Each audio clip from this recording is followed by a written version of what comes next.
So just on the Pay It Forward program, just when did it start? And Um, well, it started out as just being an all-free Facebook group.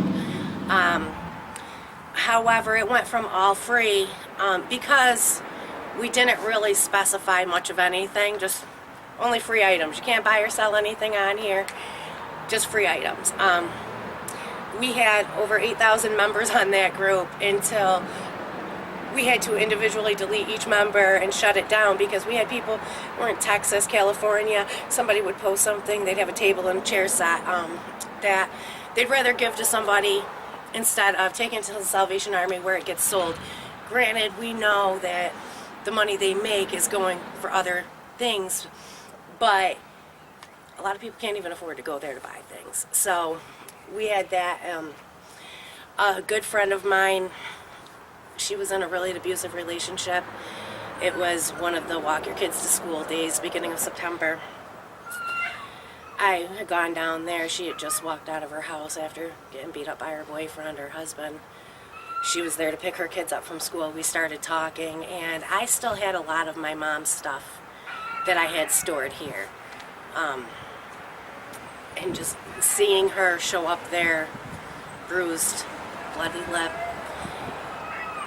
She said she didn't want to go back.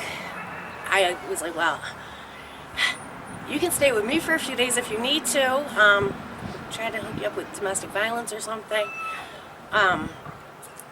She was too worried about that. So I had talked to a friend of mine that owns a couple of rental properties. He had put her into an apartment, but she couldn't take anything. She had gone to the house with a police officer. Everything she tried to take, oh no, that's mine, I bought it.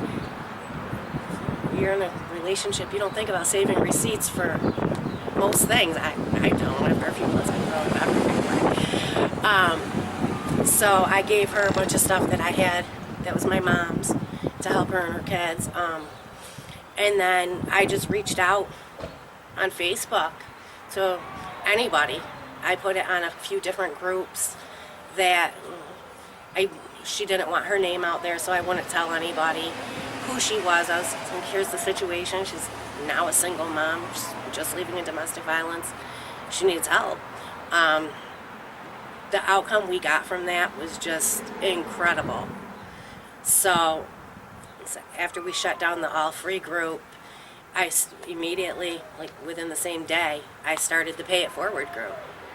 So that way we could keep, anybody needed anything, could post it.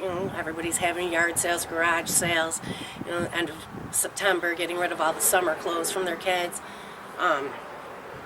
We started doing it, and next thing you know, it was like one donation drive after another. It just kind of snowballed into, now we've got 860 members now. I think we added like another 30 since you were here last.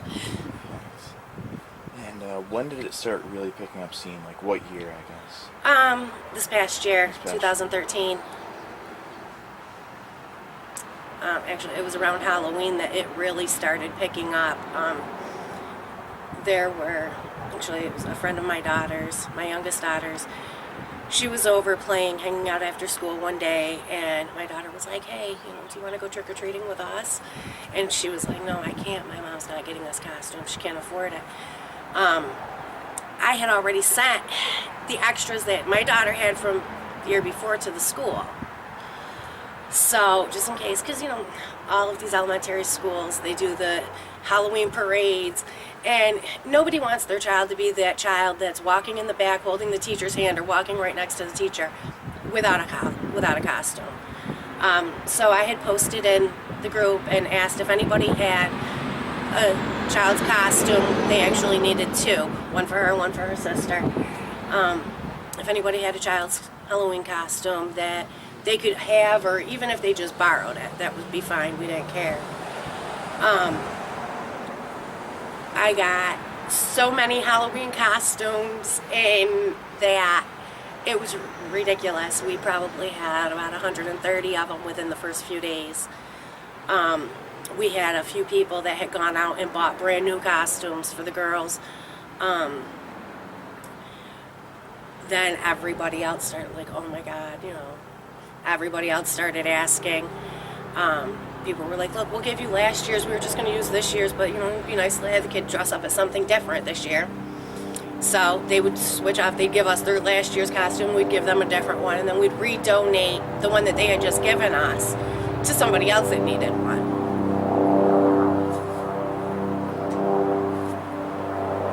And this group's gotten, 860 members on Facebook. It's been total social media driven, from what I can tell. How do you manage that between managing your own life? I understand it's most of all out-of-pocket expenses.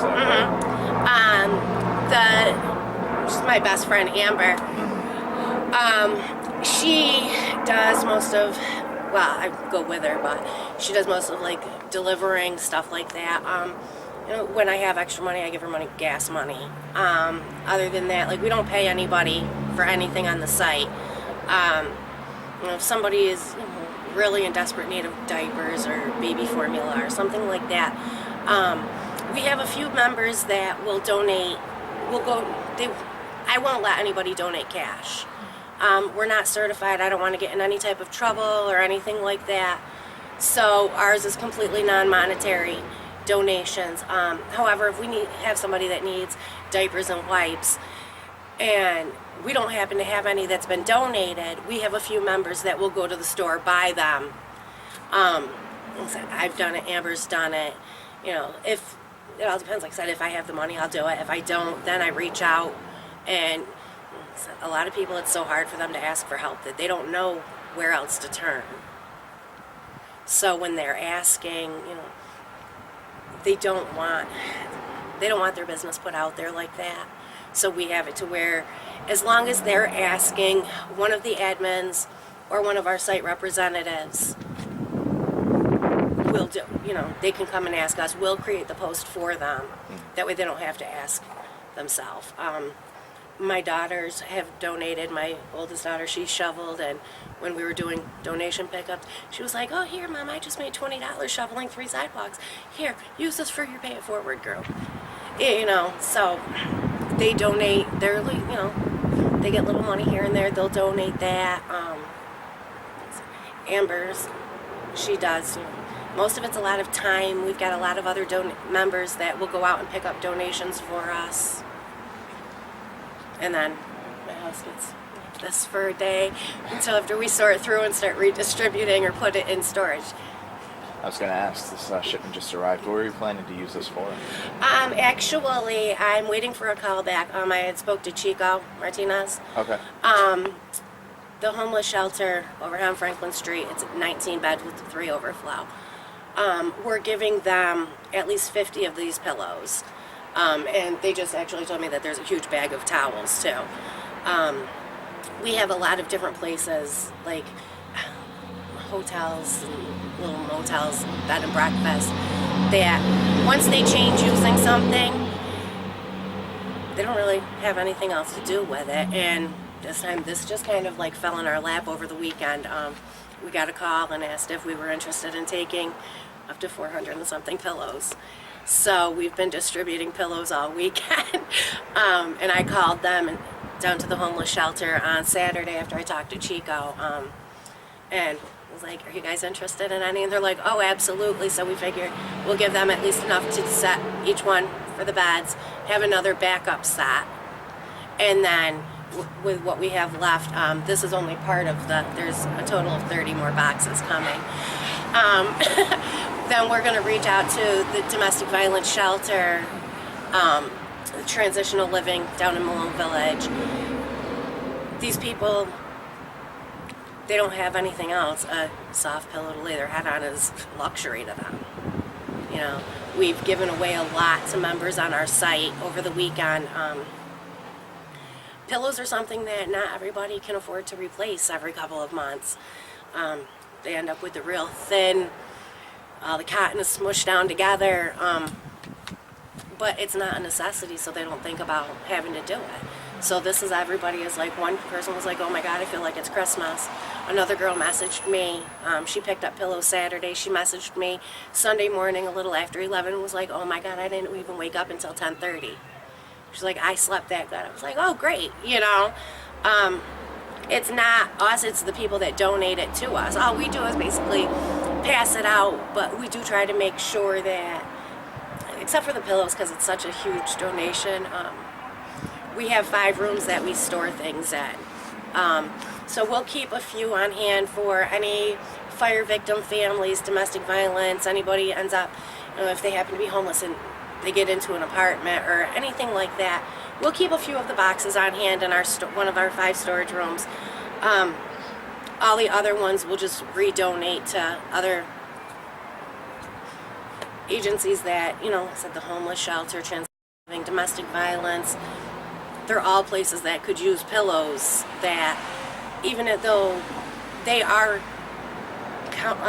funded by the county, if they don't have to spend that money, your pillow is what, $5 each? So if we're giving them 50 pillows, they don't have to spend that money on something else. They can use it for something else. And you mentioned you had the storage facilities. Is that okay? Yeah. Basically, what our storage facilities are. Storage facilities. They're personal storage areas. I have a shed. I have a huge basement. I have an extra room. My kids, when we first moved into the house, my youngest daughter was only 8, so it was playroom. Now, she doesn't want a chalkboard wall and a pretty pink princess room. So, store things in there. Amber stores things in her basement and in her attic. We have a few other members that will store things in their basements until we need them. And it's just simple of a phone call. I'm like, hey, can you bring that over? And they'll bring it right over. So you mentioned the donations. You mentioned some of the food drives. What are the exact functions of the Pay It Forward group? I mean, just and how many administrative members does it have? Okay, administrative, we have 3, and then we have 4 site representatives. That at any time, if somebody posts something on the wall, they're, we know them very well. We're very personal. With so many members, obviously, we don't know each person individually. Mm-hmm. The site members are all, it's basically just a group of us friends that some of us became friends through the Pay It Forward group. Others, it's just been, we've known each other for years. Like Amber, her son and my daughter went to Head Start together when I broke my back. So it's kind of, we just all have a common goal, and that's to help everybody as much as we can without it costing other agencies. We know that there's food pantries around. A lot of our members don't even have they don't have any transportation, no vehicles to get to a food pantry. Some will, in an emergency situation, offer delivery, but with us, it's just basically if somebody needs food, we go through, if we have extra food in our house, we go through and give what we can. We find a lot of that during any school breaks and things like that. A lot of families that are receiving food stamps they usually count on their kids eating breakfast and lunch in school every day. Now they're not in school, so they run into the problems each month that they run low on food items. They can't make it to a food pantry. No parent should ever have to worry about what their child's going to eat,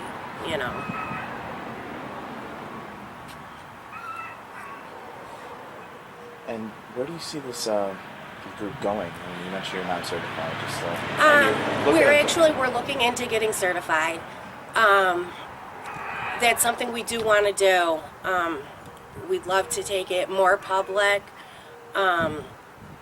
Maybe outreach different areas. Like right now we cover Auburn, Skinny Atlas, Port Byron, Weedsport, Seneca Falls, going out towards Seneca Falls.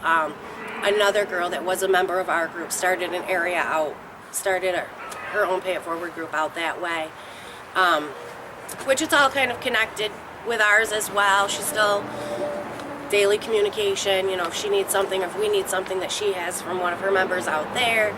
Most of the members are both the same group, but it makes it easier because if somebody's out in Waterloo and they need something picked up, we can have her go and pick that up. Same thing, somebody's in Weedsport, Port Byron, we can have our site reps from there go out and pick it up and then bring it to us. We try to make sure that we verify the need before we give out. If it's food, you really don't verify a need for food. Clothing, things like that. If you're on Facebook, like social media is wonderful for Facebook. I think, well, county services should use it too. There's too many people that abuse things. So with the social media, everybody is friends with each other on the groups.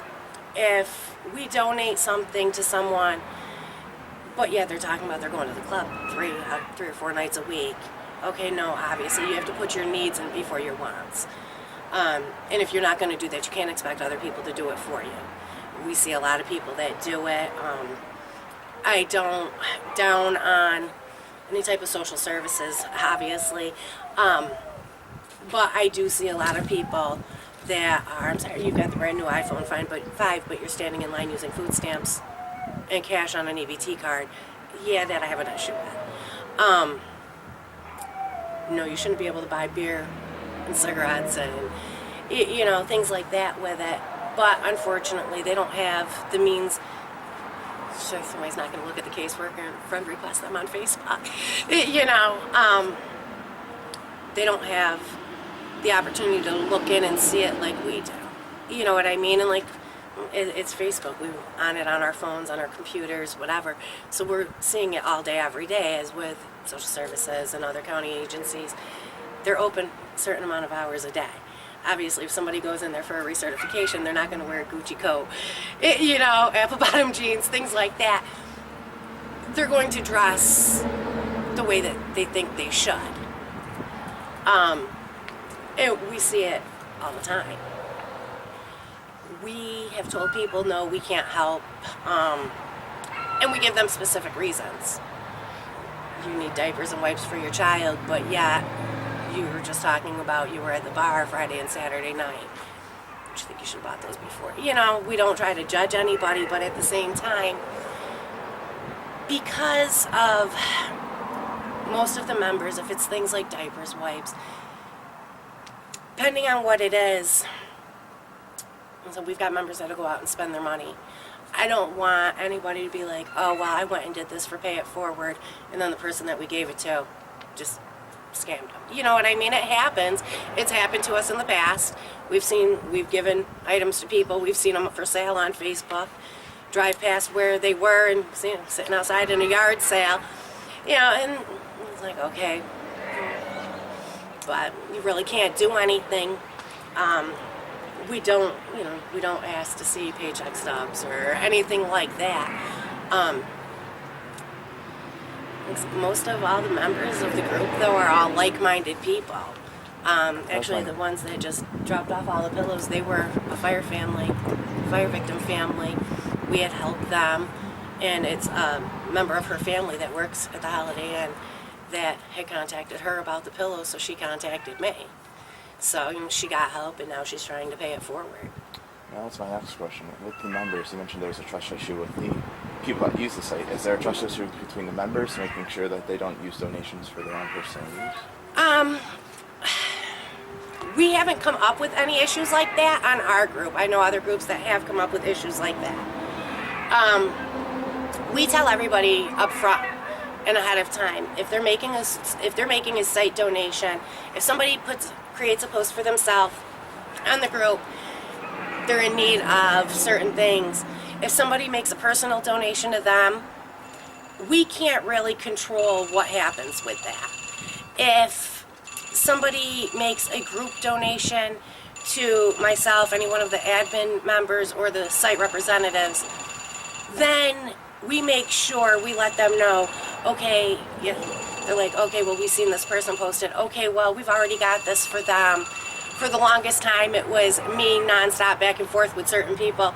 They donate something, it's supposed to go to one person, but now this person doesn't need it anymore. So then I'm calling like, okay, well, do you mind if we give it to this person? Finally, we just switched it for the rules of the site that if it's something that we don't have an immediate need for, we'll store until we do. We haven't had a problem with anybody using anything for their own personal needs.